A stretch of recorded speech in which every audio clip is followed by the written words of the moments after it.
This story is titled, Let My Deadbeat Brother and His Pregnant Wife Stay. Now she wants me to leave my own home. Hey everyone, if you're enjoying these stories and want to support the channel, don't forget to hit that subscribe button. It helps me bring you even more awesome content like this. Now let's start the video. OP starts by saying, 5 years ago, my mom passed away and left me the family home. It's a cozy 3-bedroom house in a good neighborhood, and honestly, it's been my sanctuary since I moved back in. I also inherited a chunk of cash, which has been a lifesaver. I didn't have to worry about a mortgage, and I was able to do some renovations to make the place feel like my own.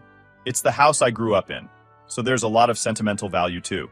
I wish I could say that life was perfect after that, but things got messy pretty fast, mainly because of my half-brother Blake. Blake and I share the same dad, but we're very different people. He's the type who can't keep a job for more than a few months, always has some excuse for why things don't work out, and hops from one girlfriend to another like it's a hobby. He's been like this for as long as I can remember. Our dad passed away a couple of years before Mom, and Blake used that as another reason to let his life spiral. He'd call me up every now and then with some new sob story about how life was unfair, and I'd always try to be supportive because, well, he's family.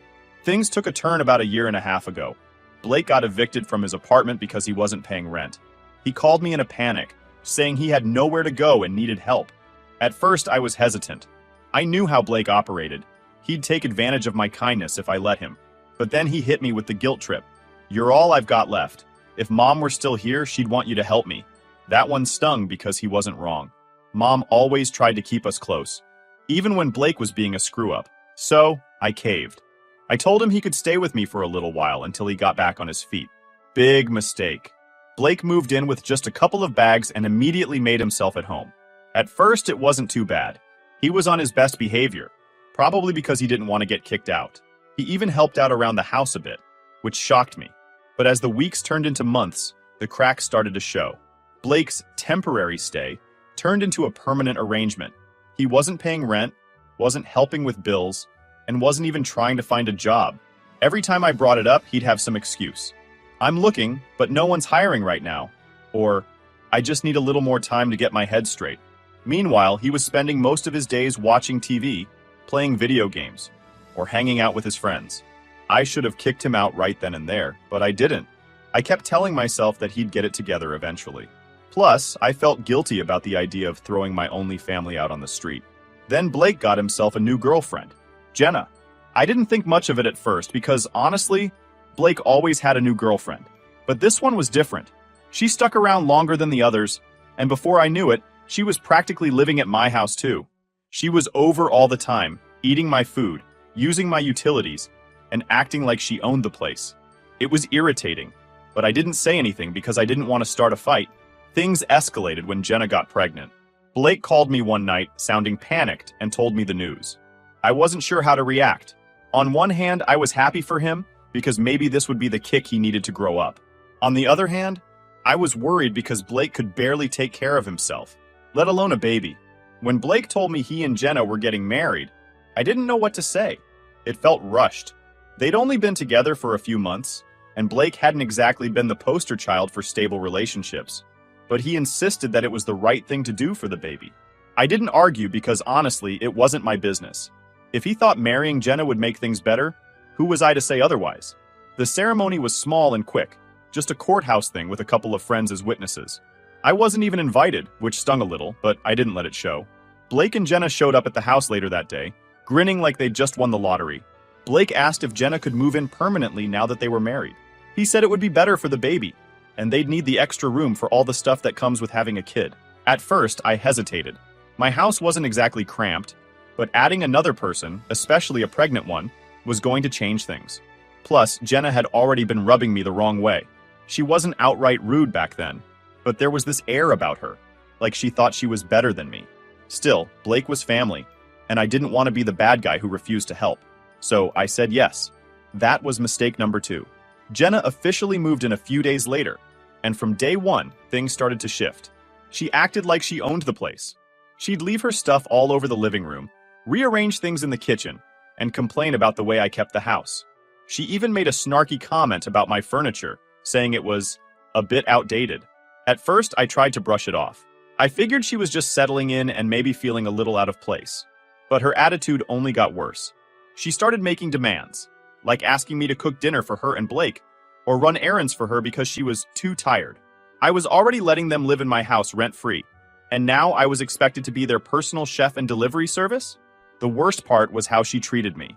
Jenna had this way of talking down to me, like I was some kid who didn't know how to run a household. She'd make passive-aggressive comments about how things would be so much better once the baby arrived, implying that my house wasn't good enough for them. Blake, of course, didn't see a problem. Whenever I brought it up, he'd shrug and say, "She's pregnant, man. Cut her some slack." That excuse was starting to wear thin. Then came the big announcement. One evening, Jenna sat me down like she was about to have a serious conversation. I thought she was going to apologize for how she'd been acting, or maybe talk about their plans for moving out once the baby arrived. But no, she had something else in mind. "We've been talking," she said, glancing at Blake, who looked like he wanted to be anywhere else. "And with the baby coming, we think it's best if you find somewhere else to live." I stared at her, waiting for the punchline, but it never came. "Excuse me?" I said, trying to keep my cool. "Well," she continued, "it's just that we need the space. It's going to be really awkward having you here with a newborn. Don't you think it would be better for everyone if you found your own place?" I couldn't believe what I was hearing. "Jenna, this is my house," I said, as calmly as I could. She blinked, like the words didn't compute. "Yeah, but Blake said it was inherited, so it's his too. And since we're married, that makes it mine as well. It's just weird, you know? Living with your husband's brother and a baby." That's when it hit me. She thought Blake owned the house. I turned to him, waiting for him to jump in and correct her, but he just sat there, avoiding eye contact. "Blake doesn't own this house," I said, looking back at Jenna. "I do. I inherited it when my mom passed away. You two are living with me, not the other way around." Jenna's face turned red. "What are you talking about?" she snapped. "Blake said—" "Blake lied," I interrupted. "This house is mine. You and Blake have no claim to it."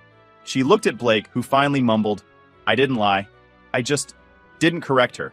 Jenna didn't say another word. She stood up, stormed off to their room, and slammed the door. I sat there for a few minutes, trying to process what had just happened. I couldn't believe Blake had let her believe the house was his. What was his plan? To just keep the lie going forever? After Jenna stormed off to their room, I thought things might settle down. I assumed she just needed some time to process the fact that Blake didn't own the house, and that they'd been living on my goodwill this whole time. But nope, I was way off. The next morning, I woke up to the sound of shouting. Jenna and Blake were already at it, their voices loud enough to carry through the walls. At first, I tried to ignore it. It wasn't the first time they'd argued, and I doubted it would be the last.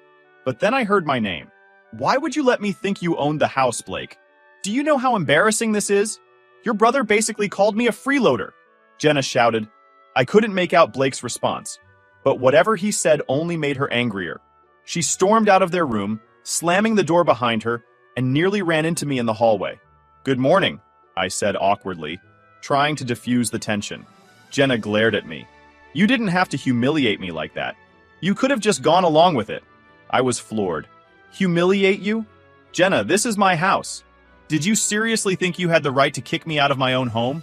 "Well, Blake made it sound like the house was his," she snapped. "How was I supposed to know?" I took a deep breath, trying to stay calm. "Look, I'm sorry if this came as a shock, but the fact is, Blake doesn't own this house. I do. And I'm not going to let anyone, family or not, tell me I need to leave my own home." She didn't respond, just muttered something under her breath and went into the kitchen. I could hear her slamming cabinets as she made breakfast, and I figured it was better to give her some space. But the drama didn't stop there. Later that evening, Blake came to talk to me. I could tell he was uncomfortable, shifting his weight from one foot to the other, like a kid about to confess to breaking a window. "Hey man," he started. "We need to talk about what happened." I crossed my arms and leaned against the doorframe. "Go ahead." "So, Jenna's pretty upset," he said, scratching the back of his neck. "I think maybe you could have handled things differently." "Handled things differently? Blake, are you serious? She tried to kick me out of my own house." "Yeah, but you didn't have to tell her like that," he argued. "You could have just let her think—" "Let her think what? That you own this place? That she has some kind of claim to it? No, Blake. I'm not going to lie to protect your ego. This is my house, and you both need to respect that." Blake looked annoyed but didn't say anything else. Instead, he just walked away, muttering something about how I was making things harder than they needed to be. That night, Jenna packed a bag and left to stay with her mom. She didn't say goodbye, didn't explain, just walked out the door. Blake didn't go after her, but I could tell he was pissed. He spent the rest of the evening sulking in the living room, flipping through channels on the TV without actually watching anything. The next day, things got even worse. Blake was clearly still stewing about the whole situation, and he wasn't shy about letting me know it. "This is all your fault, you know," he said as I walked into the kitchen for breakfast. I raised an eyebrow. "My fault? How is this my fault, Blake? If you'd just gone along with it, none of this would have happened. Jenna wouldn't have left, and things would have been fine." I couldn't believe what I was hearing. "Blake, you let your wife think you owned this house? You lied to her, and now you're mad at me for telling her the truth? That's on you, not me." Blake rolled his eyes. "You're so selfish, man. You don't care about anyone but yourself." That was the last straw for me. Selfish? I've let you live here rent-free for over a year, Blake. I've covered your bills, put up with your crap, and now you're calling me selfish? You're unbelievable. He didn't have a response to that, just grabbed his coffee and went back to sulking. I thought maybe the fight with Jenna would be the wake-up call Blake needed, but instead, he doubled down. A couple of days later, he came to me with a new argument. "I've been living here for over a year," he said, crossing his arms like he was about to lay down the law. "That gives me some rights, you know." I stared at him, trying to process what he was saying. "Rights? Blake, what are you talking about? Legally, you can't just kick me out," he said smugly. "I've been here long enough that I'm considered a tenant, even if I'm not paying rent. You can't make me leave." I couldn't believe the audacity. "So, let me get this straight. You've been freeloading in my house for over a year, and now you think you have the right to stay here against my will?" He shrugged. "I'm just saying, you might want to think twice before trying to throw me out." That was the moment I realized just how far gone Blake was. He wasn't going to leave on his own, and he clearly didn't appreciate everything I'd done for him. If he wanted to play this game, fine. I'd play it too, but on my terms. After Blake's little "I have rights" speech, I realized this wasn't going to resolve itself peacefully. He was digging his heels in, and I was done letting him walk all over me. I started researching tenant laws and found out that he was technically right. Since he'd been living there for over a year, I couldn't just tell him to leave. I had to go through the proper legal channels to evict him. It felt ridiculous. This was my house, the home I grew up in, and now I had to jump through hoops just to get my freeloading half-brother out. But if that's what it took, so be it. I sat Blake down the next day to try one last time to resolve things without involving the law. "Blake," I said, "this isn't working anymore. You need to move out. I'll give you some time to figure things out, but I can't keep letting you live here rent-free. You're about to have a baby. You need to get your act together." He just laughed. "Where am I supposed to go? I don't have the money for a new place, and Jenna's not going to let me stay with her mom forever. You're my brother. You're supposed to help me. I've been helping you for over a year," I shot back. "I gave you a place to stay when you had nowhere else to go. But instead of using that time to get back on your feet, you've been taking advantage of me. I can't do it anymore." Blake rolled his eyes. "Whatever, man. You can't kick me out anyway. I've got rights, remember?" I could feel my blood boiling, but I kept my cool. "Fine. If that's how you want to play it, I'll go through the legal process. But one way or another, you're leaving." That evening, I filed the paperwork to start the eviction process. It felt weird, evicting my own brother, but he'd left me no choice. I also reached out to a lawyer to make sure everything was in order. I wasn't about to risk Blake finding some loophole to stay longer. When Blake found out, he was furious. He accused me of betraying him, of being heartless, of not caring about family. "You're kicking me out when I'm about to have a baby," he yelled. "What kind of person does that?" I didn't take the bait. What kind of person takes advantage of their brother's kindness and then tries to claim they have the right to stay in his house without paying a dime? I shot back. The next couple of weeks were hell. Blake alternated between guilt-tripping me and outright hostility. One minute he'd be apologizing and saying he'd try harder, and the next he'd be yelling about how I was ruining his life. I stuck to my guns, though. I wasn't going to let him manipulate me anymore. The turning point came when Jenna showed up one evening. She'd been staying at her mom's since the fight, but now she was back, and she wasn't happy. "Do you know what you're doing to my family?" she snapped as soon as she walked in. "Blake's stressed out. I'm stressed out. And this is the last thing we need with a baby on the way. Can't you just let us stay until we figure something out?" I took a deep breath. "Jenna, I understand this is a tough situation, but I've been more than patient. I've given you both plenty of time to get your lives together, and instead of doing that, you've both been taking advantage of me. I can't keep supporting you at my own expense." "Taking advantage of you?" she scoffed. "We're family. That's what family does. They help each other. Family doesn't lie and act entitled to something that isn't theirs, I said firmly. This is my house and I've made my decision. You have 2 weeks to figure things out. Jenna didn't have a response to that. She just shook her head, grabbed some of her stuff, and left again. Blake, of course, was furious when he found out about the 2-week notice. "You're really doing this?" he yelled. "You're really throwing me and my pregnant wife out on the street? You had over a year to get your life together, Blake," I said. "This isn't my fault. It's yours. You made bad choices, and now you're dealing with the consequences." He stormed off, slamming the door behind him, and spent the rest of the night sulking in his room. Over the next few days, Blake tried everything to get me to change my mind. He called up relatives to guilt-trip me, saying I was abandoning him in his time of need. He even had a couple of friends reach out to me, telling me I was being unfair. But I stood firm. I'd been more than fair to Blake, and it was time for him to grow up. After weeks of back and forth, guilt trips, and arguments, I finally reached the end of my patience. Blake had made it clear that he wasn't planning on leaving willingly, and I wasn't about to let him bully me into backing down. So, I did what I had to do. I handed him a formal legal notice. It wasn't an easy decision. Evicting your own brother feels wrong on so many levels. But Blake had forced my hand. I explained to him that, legally, he had 2 weeks to vacate the premises. If he didn't, I'd have to escalate things to the courts. And that was something I really didn't want to do. When I handed him the notice, he laughed. "You're seriously doing this? You're kicking out your own brother?" "Yes, Blake," I said firmly. "I've given you plenty of chances to turn things around, and you've done nothing but take advantage of me. This is my home, and I've worked hard to take care of it. You can't just waltz in here, claim you have rights, and expect me to roll over." He crumpled up the paper and threw it on the floor. "You're unbelievable. Do you even care about family? About my baby? What am I supposed to do now?" I picked up the paper and handed it back to him. "Figure it out, Blake. You're about to be a father. It's time to start acting like one." The next 2 weeks were tense. Blake spent most of his time sulking in his room, or complaining loudly to anyone who would listen. He even tried to bring Jenna back into the house, but I shut that down immediately. "She's not moving back in, Blake. You both need to focus on finding a place of your own." Of course, he tried every trick in the book to delay the inevitable. He called relatives to badmouth me, saying I was throwing him and his pregnant wife out onto the streets. A few of them reached out, trying to guilt-trip me into letting him stay. "He's your brother," one of my aunts said. "You can't just abandon him like this." I calmly explained the situation. How Blake had been living rent-free for over a year. How he'd lied to Jenna about owning the house. And how he'd refused to take responsibility for his life. "I've done more than enough for him," I told her. "At some point, you have to draw the line." The funny thing was, most of the family didn't even offer to take him in. They were quick to criticize me, but not so quick to step up and help. Typical. As the deadline approached, Blake got more desperate. He started making promises he couldn't keep.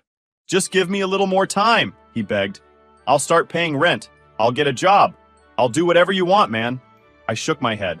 "You've been saying that for over a year, Blake. I'm done waiting. The notice stands. You have until the end of the week to leave." When the last day arrived, I honestly wasn't sure if he'd actually go. Part of me expected him to dig his heels in and force me to take him to court. But to my surprise, he started packing. It wasn't exactly graceful. He threw his stuff into garbage bags and muttered curses under his breath the whole time. But at least he was leaving. By the evening, Blake was gone. He didn't say goodbye, didn't thank me for all the time I'd let him stay, and didn't even look back as he walked out the door. He just left, slamming the door behind him like a petulant teenager. The house felt strangely quiet after he left. For the first time in over a year, I had my home back. No more arguing, no more freeloading, no more drama. It was a relief, but it was also bittersweet. As much as Blake had driven me crazy, he was still my brother. Kicking him out felt like cutting ties, and I wasn't sure if we'd ever be able to rebuild our relationship after this. A couple of weeks later, I heard through the grapevine that Blake and Jenna were staying with one of her relatives. I don't know how long that arrangement will last, but I hope it gives them the wake-up call they need to get their lives together. Final update, ... It's been about a year since Blake left my house, and honestly, life has been peaceful. I haven't heard much from him directly, which is by design. I blocked him on everything the day he left. But of course, news travels fast in our family, especially when it's about drama, so I've gotten a few updates from relatives. Apparently, after I kicked him out, Blake and Jenna moved in with one of her relatives. That arrangement didn't last long. From what I heard, Jenna got fed up with Blake's lack of ambition and refusal to step up as a husband or soon-to-be father. I guess freeloading doesn't go over well when it's not family footing the bill. The baby was born a few months after they left my house, a little girl. I'll admit, part of me feels bad for my niece. She didn't ask to be born into this mess, and knowing Blake and Jenna, I doubt she has much stability in her life. Anyway, the big drama came when Jenna filed for divorce. Turns out Blake didn't magically turn into a responsible adult once the baby arrived. Shocking, I know. He couldn't hold down a job, barely helped with the baby, and was still blaming everyone else for his problems. Jenna finally had enough and kicked him out. From what I've been told, she's staying with her mom and focusing on raising their daughter. While Blake is couch hopping again. I heard he tried to move back in with one of his old girlfriends. But that didn't last long either. A few months ago, Blake tried reaching out to me. I got a message request on one of my social media accounts. He must have made a new profile after I blocked his old one. The message was the usual Blake nonsense. Long-winded, full of excuses, and dripping with guilt tripping. He said he missed his big brother and wanted to patch things up. He blamed Jenna for their divorce, said he was going through a rough patch, and asked if he could stay with me again. Just for a little while. I didn't even respond. I blocked the new account immediately. That didn't stop him from trying, though. Over the next few weeks, he sent messages through different accounts, trying to get my attention. Each one was more desperate than the last. He said things like, "You're the only family I have left, and I swear I'll change this time." But I've heard it all before. Blake doesn't change. He just finds new ways to drag people down with him. The final straw came when one of our relatives called me. Apparently, Blake had been crying to them about how I'd abandoned him in his time of need. They asked me why I couldn't just give him another chance. "He's your brother," they said, as if that excused everything. I laid it all out for them. I told them how I gave Blake over a year to get his act together, how he lied about owning my house, how he let Jenna try to kick me out of my own home, and how he showed zero appreciation for everything I'd done for him. "I've done more than enough for Blake," I told them. "If you think he deserves another chance, you're welcome to take him in. But I'm done." That shut them up pretty quickly. Funny how people are always so quick to tell you to forgive and forget, but when it comes to stepping up themselves, they're nowhere to be found. Blocking Blake was the best decision I've made in a long time. For the first time in years, I feel like I can actually focus on myself without someone else's drama dragging me down. Do I feel bad about cutting him off? Honestly, not really.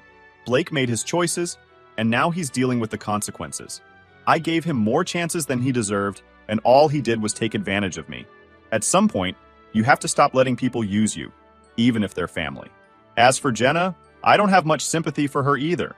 She wasn't exactly a saint while she was living in my house, and she made her fair share of entitled demands. But at least she had the sense to leave Blake when it became clear he wasn't going to change. I hope for my niece's sake that Jenna gets her life together and gives that little girl the stability she deserves. So that's the update. Blake is still Blake, jobless, directionless, and blaming everyone else for his problems. He's tried reaching out multiple times, but I've blocked him every single time. I'm done being his safety net. If he ever truly turns his life around, maybe I'll reconsider. But until then, I'm keeping my distance. Life is too short to waste on people who don't value you or your efforts.